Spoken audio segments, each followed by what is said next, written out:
Good morning. Welcome back to the Red Mic. Happy Wednesday, July 23rd, 2025. Again, happy Wednesday. Glad you're here.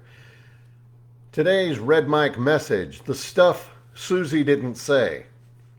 Red Mic messages are leadership and life lessons I've picked up from 25 years as a public servant, 16 years as a youth football coach and scouting volunteer, and 10 years as a mediocre athlete with far more heart than actual physical ability.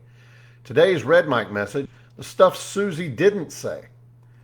You might have caught me yesterday. Talked about a piece that I saw from Suzy Welch on CNBC. And don't get me wrong, I have nothing but respect for Suzy Welch. And the stuff she didn't say, it's just stuff I thought of while I was reading her piece. And, it's a TV thing. So I'd be willing to bet, and I haven't researched this, I'd be willing to bet that she probably goes into some of the stuff that I'm going to talk about today.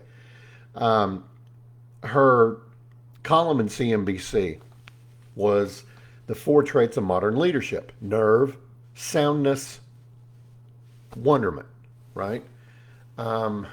Elasticity was the 4th one. And she's right. Those are the new markers of potential. The people who lead today aren't just checking boxes. They are the ones who flex and adapt and stay grounded and, pull the Ted Lasso and stay curious. But here's the part that she didn't say. Sometimes showing those traits is going to make you a target. Not everybody wants to work with somebody who shows nerve. Some bosses, especially the insecure ones, are going to see you as a threat. Not everybody likes elasticity. A rigid boss might interpret your flexibility, your adaptability, as being borderline insubordinate. Soundness, well, a reactive or an unstable supervisor, it might make them feel exposed because people don't see that steady hand from them, right? And wonderment, curiosity, might come off as you're questioning their authority. And yeah, maybe some of that might be true, but you need to be respectful. You need to be the team player. You need to be doing what you need to do to make sure you keep your job too. So before I go into the advice, I had a boss. Honestly, all 4 of these, he was like, if you've heard of matter versus antimatter, he was the anti version of all 4 of these. He was insecure. He was domineering.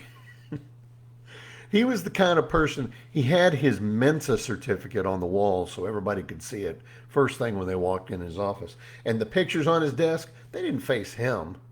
The pictures I have on my desk, those are for me. Pictures of my kids, my wife. I want to see them. I want to remember that they're, part of the reason why I do what I do. His pictures were all turned out facing out so you could see them. The ego on this guy. Anyway, so what do you do when you're ready for that next level on all 4 of these, but your boss clearly isn't? You've heard me say this before. Lead sideways.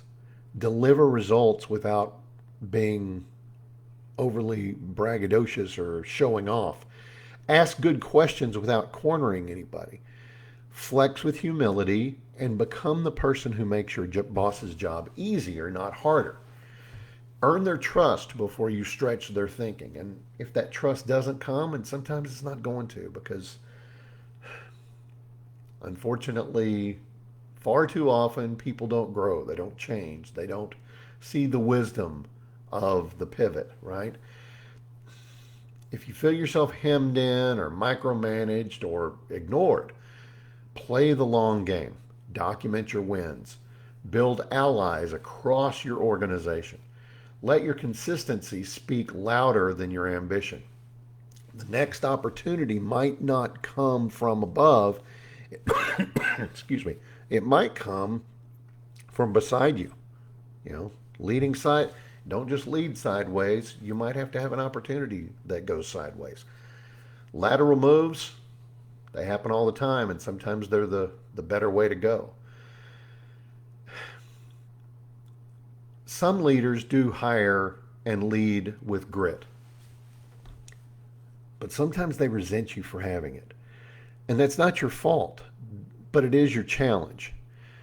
Your job is not to dim your light, but to learn how to adjust the brightness in the room and don't outshine it. Until you're running your own shop, you have to manage the temperature as much as the task. Nerve isn't loud, it's quiet resolve. Elasticity is not chaos, it's steady reinvention. Soundness is not perfection, it's reliability. And last but not least, wonderness is not disruption, it's illumination. So bring all four, but do it in a way that calms the room, keeps the temperature right where it needs to be. Don't rattle your boss, particularly if they're an insecure kind of person that's going to get rattled easily. If your boss is indifferent, insecure, overwhelmed, your job should be to be the one thing that they know they can count on, not the one they have to compete with. It's not enough to have the new grit, you have to carry it well. And that's today's Red Mic message. I hope you found it interesting. I hope you found it helpful. I hope you're able to put some of these things in place in your own life. Before I move on, if you are from the Wichita Falls area, or if you went to Midwestern and you ran into this guy, or if you live in the Oklahoma City area and you run into him or you know him, wish Joe Fideli a very happy birthday. Joe and I have been friends since the fourth grade. He was my best man. He was godfather to both of my kids. And today he catches up with me. I'm April to July older than Joe. So Joe, I know you don't normally do this, but go out and spoil yourself today. You deserve it, buddy. Other than that, I hope you all have a great day. Go out there and knock the cover off the ball. I'll see you again tomorrow. Don't forget, as always, life is short. Drink the bourbon. See you tomorrow.